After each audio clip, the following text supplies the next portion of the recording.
வணக்கம் நண்பர்களே, ஆஸ்ட்ரோ ஆதிரன் சேனலுக்கு உங்களை அன்புடன் வரவேற்று மகிழ்வதில் நான் ராஜேஷ் தியாகராஜன். இன்றைக்கி நம்ம பதிவில் மிதுனம் ராசிக்காரர்களுக்கான ஜூன் மாத ராசி பலன்களை பற்றி பார்க்க இருக்கிறோம். இந்த ஜூன் மாதத்தை பொறுத்த வரைக்கும் உங்கள் ராசி அதிபதி புதன் உங்கள் ராசியிலேயே இருக்கிறதும், உங்கள் ராசிக்கு 7க்கு 10க்கும் அதிபதியான குருவும் கூடவே சேர்க்கை பெற்று இருக்கக்கூடிய காரணத்தினால உங்கள் பேச்சு, உங்களுடைய சிந்தனை, உங்களுடைய செயல்களுக்கு மற்றவங்களுக்கு மத்தியில் ஒரு அங்கீகாரம் அப்படின்றது இருக்கும் அப்படின்னு சொல்லலாம். உங்கள் தொழில்கள்லேயும் சரி, உங்களுடைய நண்பர்கள், உங்களுடைய லைஃப் பார்ட்னரும் சரி, உங்களுடைய தொழில் பார்ட்னரும் சரி, எல்லோருக்கும் மத்தியிலையும் உங்களுடைய நடவடிக்கைகளுக்கு ஒரு அங்கீகாரம் அப்படின்றது இருக்கும் அப்படின்னு சொல்லலாம்.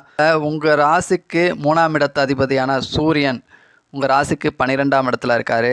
அதுவும் உங்கள் வரக்கூடிய ஜூன் மாதம் 15ஆம் தேதிக்கு பிறகு உங்கள் ராசிக்கு வராரு. அப்போது இந்த ஜூன் மாதம் 15ஆம் தேதிக்குள்ளே வரைக்கும் பார்த்திங்கன்னா உங்கள் முயற்சிகளில் ஒரு தளர்ச்சி அப்படின்றது இருக்கும். ஸோ நீங்கள் எடுக்கக்கூடிய முயற்சிகளுக்கு பார்த்திங்கன்னா ஒரு சரியான ஒரு ரெஸ்பான்ஸ் அப்படின்றது கொஞ்சம் இருக்காது. ஆனால் அதுவே ஜூன் மாதம் 15ஆம் தேதிகளுக்கு பிறகு உங்களுடைய முயற்சிகளுக்கு, உங்களுடைய நடவடிக்கைகளுக்கு ஒரு அங்கீகாரம் இருக்கும் அப்படின்னு சொல்லலாம். அடுத்ததாக இந்த மாதத்தை பொறுத்த வரைக்கும் உங்களுடைய வருமானம் அப்படின்னு எடுத்துக்கிட்டிங்கன்னா உங்கள் ராசிக்கு 5ஆம் இடத்து அதிபதி ஒரு லாபஸ்தானத்தில் இருக்கார் சுக்கிரன். அதே போல் உங்கள் ராசி அதிபதி ஆட்சியில் இருக்கக்கூடிய காரணத்தினால நிச்சயமாக வருமானம் அப்படின்றது சிறப்பாக இருக்கும்.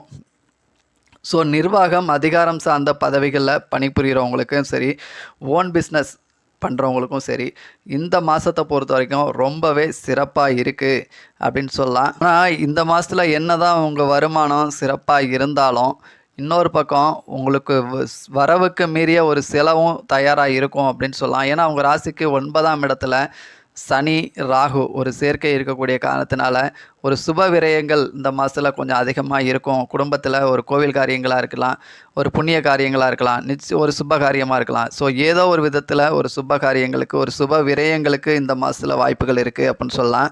அடுத்ததாக இந்த மாதத்தை பொறுத்த வரைக்கும் திருமணம், குழந்தை பாக்கியத்திற்கான வாய்ப்புகள் அப்படின்றது இருக்கா அப்படின்னு எடுத்துக்கிட்டிங்கன்னா இந்த குரு பயிற்சியை பொறுத்த வரைக்கும் உங்களுக்கு குரு பலன் இல்லை அப்படின்னு சொன்னாலும், ஆனால் இந்த மற்ற கிரகங்களும் இந்த மாதத்தை பொறுத்த வரைக்கும் உங்களுக்கு திருமணத்துக்கும் சரி, குழந்தை பாக்கியத்துக்கும் சரி ரொம்பவே சப்போர்ட்டடாக இருக்குது அப்படின்னு சொல்லலாம். ஏன்னா சுக்கிரன் உங்கள் ராசிக்கு 11ஆம் இடத்துல இருக்கார்.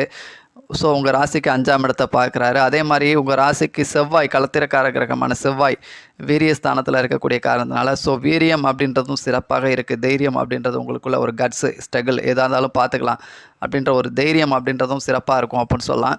அதே மாதிரி உங்கள் ராசிக்கு 7ஆம் இடத்து அதிபதி குரு உங்கள் ராசியிலே இருக்கிறதும், உங்கள் ராசி அதிபதியோட சேர்க்கை பெற்றிருக்கிறதும் நிச்சயமாக திருமணத்திற்கு எல்லா கிரகங்களுமே இந்த மாதத்தை பொறுத்த வரைக்கும் ஒரு சப்போர்ட்டடாக இருக்குது அப்படின்னு சொல்லலாம். தாராளமாக இந்த மாதத்தில் திருமணத்திற்கு முயற்சி செய்கிறவங்களுக்கும் சரி, குழந்தை பாக்கியத்திற்கு முயற்சி செய்கிறவங்களுக்கும் சரி, இந்த ஜூன் மாதம் அப்படின்றது சிறப்பாக இருக்குது அப்படின்னு சொல்லலாம். ஆல்ரெடி திருமணமாகி இருக்கவங்க, குழந்தை பாய்களோட இருக்கிறவங்களுக்கும் இந்த மாதம் அப்படின்றது உங்கள் லைஃப் பார்ட்னர் உங்கள் மேலே ரொம்பவே ஒரு அஃபெக்ஷனாக இருப்பாங்க, அன்பை வெளிப்படுத்துவாங்க அப்படின்னு சொல்லலாம். ஏன்னா உங்கள் ராசிக்கு 7ஆம் இடத்து இந்த மாதம் தான் இல்லை, இனி வரக்கூடிய ஒரு ஆண்டு காலமும் சூப்பராக இருக்குது அப்படின்னே சொல்லலாம். ஏன்னா உங்கள் ராசிக்கு 7ஆம் இடத்து அதிபதி குரு உங்கள் ராசியிலே இருக்கார். ஸோ அப்போது என்ன சொன்னாலும் உங்கள் விஷயத்துக்கு அவங்க தலையாட்டுவாங்க, செவி சாய்ப்பாங்க அப்படின்னே சொல்லலாம். இந்த குரு பயிற்சி பொறுத்த வரைக்கும் ஃபேமிலி நம்பர்ஸ் உங்களுக்கு ரொம்பவே சப்போர்ட்டடாக இருப்பாங்க. ஆனால் நீங்கள் எடுக்கக்கூடிய முடிவுகள் கொஞ்சம் கவனமாக எடுக்கணும். ஆனால் இந்த மாதம் நீங்கள் எடுக்கக்கூடிய முடிவுகள் சிறப்பாக இருக்கும். ஏன்னா உங்கள் ராசி அதிபதி உங்கள் ராசியிலேயே பயணிக்கக்கூடிய காரணத்தினால இந்த மாதம் மட்டும் நிச்சயமாக உங்களுடைய முடிவுகள் அத்தனையும் சிறப்பாக இருக்கும் அப்படின்னு சொல்லலாம். ஆனால் இனி வரக்கூடிய மாதங்கள், அடுத்தடுத்த மாதங்களில் கொஞ்சம் நீங்கள் எடுக்கக்கூடிய முடிவுகள் அப்படின்றது மற்றவங்களோட கலந்த ஆலோசனைக்கு பிறகு எடுங்க அப்படின்னு சொல்கிறேன். கல்வி பொறுத்த வரைக்கும் நிச்சயமாக இந்த மாதம் படிப்பு அப்படின்றது சிறப்பாக இருக்குது. கொஞ்சம் கவனம் எடுத்து படிப்பீங்க அப்படின்னு சொல்லலாம். உங்கள் ராசிக்கு 4ஆம் இடத்து அதிபதி புதன் உங்கள் ராசியிலேயே இருக்கார், ராசி அதிபதியாக வேறு இருக்கார். ஸோ படிப்பை பொறுத்த வரைக்கும் ஒரு இன்ட்ரெஸ்ட்டோடு படிப்பீங்க. இன்ட்ரெஸ்ட்டோடு படிக்கிற செயல் எந்த ஒரு விஷயமே நிச்சயமாக ஒரு முழு பலன் அளிக்கும். ஸோ படிப்பு அப்படின்றது இந்த மாதத்தில் சிறப்பாக இருக்குது அப்படின்னே சொல்லலாம். அடுத்ததாக தொழிலை பொறுத்த வரைக்கும் இந்த மாதத்தில் ஒரு நிர்வாகம், அதிகாரம் சார்ந்த பதவிகளில் இருக்கிறவங்களுக்கும் சரி, ஒரு ஓன் பிஸ்னஸ் செய்கிறவங்களுக்கும் சரி தொழில் அப்படின்றது சிறப்பாக இருக்கும். ஆனால் அதே நேரத்தில் ஒரு மற்றவங்களுக்கு கீழே வேலை பார்க்குறோம், ஒரு ஒரு நிறுவனத்தில் வேலை பார்க்குறீங்க, மற்றவங்களுக்கு கீழே வேலை பார்க்குறீங்க அப்படின்றப்போ கூட வேலை செய்கிறவங்களோட ஒரு பிரச்சனைகளுக்கு வாய்ப்புகள் இருக்குது. ஸோ பேச்சில் கொஞ்சம் கவனத்தை எடுத்துக்கோங்க. ஸோ உங்கள் பேச்சால் பிரச்சனைகள் வருவதற்கான வாய்ப்புகள் இருக்குது. ஏன்னா 9ஆம் இடத்துல சனி, ராகு அப்படின்ற கிரக சேர்க்கை இருக்கக்கூடிய காரணத்தினால பேச்சால் பிரச்சனைகள் வருவதற்கான வாய்ப்புகள் அப்படின்றது இருக்குது. ஸோ கூட வேலை செய்கிறவங்களோட கொஞ்சம் பேச்சை குறைச்சிக்கிட்டு வேலையை பாருங்கள். தொழில் அப்படின்றது இந்த மாதம் சிறப்பாக இருக்குது அப்படின்னு சொல்லலாம்.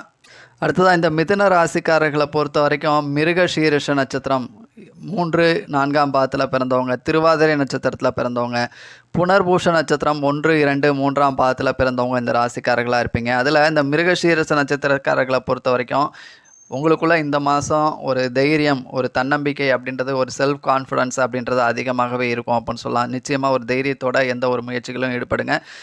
வெற்றி அப்படின்றது நிச்சயமாக இருக்கும். அடுத்ததாக திருவாதிரை நட்சத்திரக்காரர்களை பொறுத்த வரைக்கும் இந்த மாதத்தில் ஒரு விரயங்களுக்கு, சுப விரயங்களுக்கு வாய்ப்புகள் இருக்குது. அப்போது ஒரு தான தர்மங்கள் செய்கிறது, புண்ணிய யாத்திரைகள் பயணம் செய்கிறது. ஸோ இந்த மாதங்கள் அதற்கான வாய்ப்புகள் இருக்குது அப்படின்னு சொல்லலாம் திருவாதிரை நட்சத்திரத்தில் பிறந்தவங்களுக்கு. அதற்கு அடுத்ததாக புனர்பூசம் நட்சத்திரத்தில் பிறந்தவங்களை பொறுத்த வரைக்கும் உங்கள் பேச்சுக்கும் சிந்தனைகளுக்கும் மற்றவங்களுக்கு மத்தியில் ஒரு அங்கீகாரம் இருக்கும் அப்படின்னு சொல்லலாம்.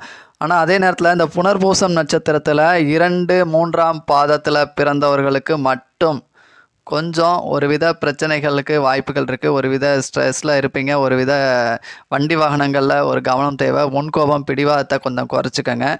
ஸோ இந்த ஜூன் மாதத்தை பொறுத்த வரைக்கும் புனர்பூசம் நட்சத்திரம் 3ஆம் பாதத்தில் பிறந்தவங்களுக்கு கொஞ்சம் கவனமுடன் செயல்படணும் அப்படின்னு கேட்டுக்கிறேன். அடுத்ததாக மேலும் சில குறிப்பிட்ட தேதிகளை சொல்கிறேன். இந்த தேதிகளில் பிறந்திருக்கவங்க இந்த ஜூன் மாதத்தில் பிரச்சனைகளை சந்திக்கிறதுக்கான வாய்ப்புகள் இருக்குது அப்படின்றத என்னுடைய தனிப்பட்ட ஜோதிட ஆராய்ச்சி மூலியமாக சில குறிப்பிட்ட தேதிகளை தேர்வு செஞ்சுருக்கேன்.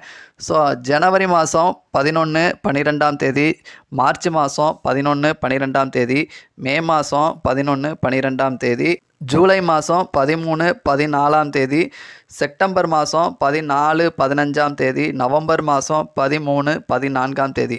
ஸோ இந்த தேதிகளில் பிறந்தவங்களாக இருந்தீங்க அப்படின்னா ஏதோ ஒரு பிரச்சனைகளை சந்திக்கிறதுக்கான வாய்ப்புகள் இருக்குது. ஒரு கடன் சார்ந்த பிரச்சனைகளாக இருக்கலாம், இல்லை ஒரு மனம் சார்ந்த ஒரு பிரச்சனைகளாக இருக்கலாம், இல்லை கடன் கொடுத்ததுனால வந்த பிரச்சனையாக இருக்கலாம், கடன் வாங்கினதுனால வந்த பிரச்சனையாக இருக்கலாம். ஸோ வண்டி வாகனங்களில் கவனமாக இருக்கணும். ஸோ இந்த குறிப்பிட்ட தேதிகள் அப்படின்றது உங்களை பயமுறுத்தணும் அப்படின்ற நோக்கத்தினால நான் சொல்ல என்னுடைய தனிப்பட்ட ஜோதிட ஆராய்ச்சியின் பேரில் தேர்வு செஞ்சுருக்கேன். இந்த குறிப்பிட்ட தேதிகளில் பிறந்தவங்களாக இருந்து இந்த மாதத்தில் நீங்கள் பிரச்சனைகளை சந்திச்சிங்களா இல்லையா அப்படின்றத நம்ம கமெண்ட் செக்ஷனில் கண்டிப்பாக தெரிவிங்க. ஸோ நன்றி நண்பர்களே. இதுவரைக்கும் மிதுனம் ராசிக்காரர்களுக்கான ஜூன் மாத ராசி பலன்களை பற்றி பார்த்தோம். மீண்டும் அடுத்த ஒரு நல்ல பதிவில் பார்ப்போம். அதுவரை உங்களிடம் இருந்து விடைபெறுவது நான் ராஜேஷ் தியாகராஜன். நன்றி, வணக்கம் நண்பர்களே.